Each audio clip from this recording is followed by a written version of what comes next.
ఒక రైతు భూమి ఎకరం ఉండొచ్చు, 5 ఎకరాలు ఉండొచ్చు, 10 ఎకరాలు ఉండొచ్చు.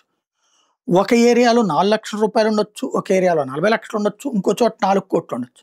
కానీ పండించే పంట ఒక చోట 10 బస్తాలు పండొచ్చు, ఇంకో చోట 15 బస్తాలు పండించొచ్చు, ఇంకో చోట 30 బస్తాలు పండించొచ్చు. ఓ చోట నెంబర్ బియ్యం పండించొచ్చు, ఇంకో చోట సన్న బియ్యం పండించొచ్చు, ఇంకో చోట మసూరీలు పండించొచ్చు. ఇది బిర్యానీ బియ్యం పండించొచ్చు. కానీ దేని విలువ దానికి. రైతు దాని మీదనే ఆధారపడి తన తరతరాలుగా బతుకుతున్నాడు. పరిశ్రమ పెడదాం అనుకున్నాం. Very good. ఆ పరిశ్రమ పెట్టేటప్పుడు ఆ భూమి తీసుకుంటున్నాం. తీసుకుని ఇచ్చే పరిహారం నీకు 4,00,000 దానికి 6,00,000 ఇచ్చాం, 6,00,000 దానికి 10,00,000 ఇచ్చామని బిల్డప్ మనం చెప్తాం. ఈ డబ్బులు ఏడాది 2 ఏళ్ళు వస్తాయి. తర్వాత ఆ రైతు బ్రతికేంటి? ఆ రైతు బిడ్డల బ్రతికేంటి? ఒక అమరావతి చూసినా అంతే, ఒక అనకాపల్లి చూసినా అంతే, ఒక విశాఖపట్నం చూసినా అంతే, ఎక్కడైనా అంతే. అది వార్త రాయాల, చర్చ జరగాలి. వాళ్ళకు కూడా ఉపాధి కల్పించేటటువంటి విధంగా పారిశ్రామిక విధానం ఉండాలి. లేకపోతే ఈ దాన్ని ఏమంటారు, సర్వీస్ సెక్టర్ అంటే సాఫ్ట్వేర్లు ఇట్లాంటి వాటిలో కూడా వీళ్ళకి ఉపాధి అవకాశాలు ఇచ్చేటట్టు ఉండాలి.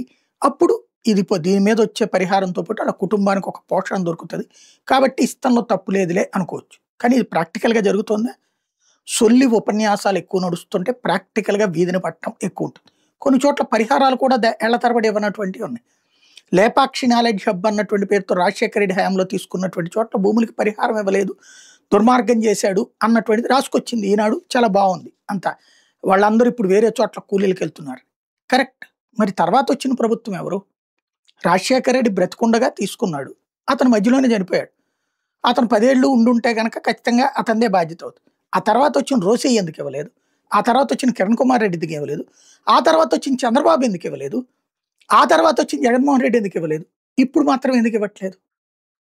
అదే కాకుండా ఇప్పుడు తీసుకుంటున్నారు భూములు. ఎక్కడ ఇప్పుడు అమరావతి రైతుల దగ్గర భూములు తీసుకున్నారు. వాళ్ళకి ఏడాదికి 25,000 రూపాయలు అంటే నెలకి ఎంత వస్తుంది? ఓ 3,000 కూడా రాదు. ఆ 3,000తో వాళ్ళ జీవితం గడిచిపోతుందా? ఎలా సాధ్యమవుతుంది అక్కడ ఉన్నటువంటి వ్యక్తులకి? అంటే సాధ్యం అని చెప్తున్నాం కదా. ఇక్కడ ఒక న్యాయం, అక్కడ ఒక న్యాయం ఏంటి? ఎక్కడైనా రైతుకి అన్యాయం అనినే మాట్లాడండి. అదే సందర్భంలో నిజమైన శాశ్వత పరిష్కారం తీసుకు ఆలోచించండి.